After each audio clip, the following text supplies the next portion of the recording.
என் நெஞ்சில் குடியிருக்கும். போரங்களில் ஆதரவற்ற நிலையில் மரணமடையக்கூடிய HIV கேன்களை நல்லடக்க செய்திருக்கின்றோம். தலைவர்கள் வாழ்த்துறதுல இங்கே SMS மௌலானா போன்ற எங்களை தொடர்பு கொண்டு எங்களை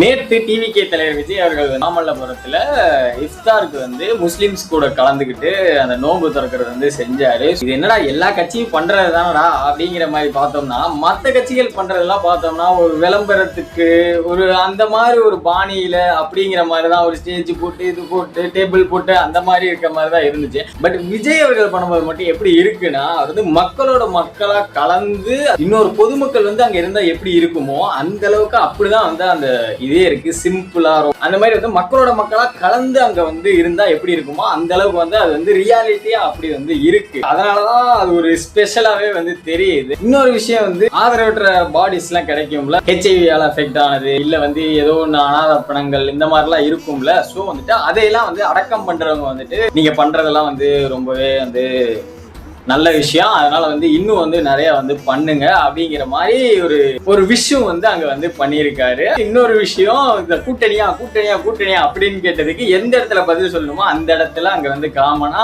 என் நெஞ்சில் குடியிருக்கும்னு ஆரம்பிச்சு இந்த மாதிரி நிறைய குழப்பங்கள் இருக்கும், ரூமர்ஸ் இருக்கும். இந்த மாதிரி கூட்டணியா அப்படி இப்படின்னு இது மதச்சார்பற்ற கட்சி அப்படின்னு சொல்லிட்டு அவர் தெளிவா யார் கூடயும் கூட்டணி இல்லை அப்படின்னு தெளிவுபடுத்தி சொல்லியிருக்காரு. இதை தெளிவுபடுத்தின உடனே வெளியே ஒண்ணு வெடிச்சது பாருங்க.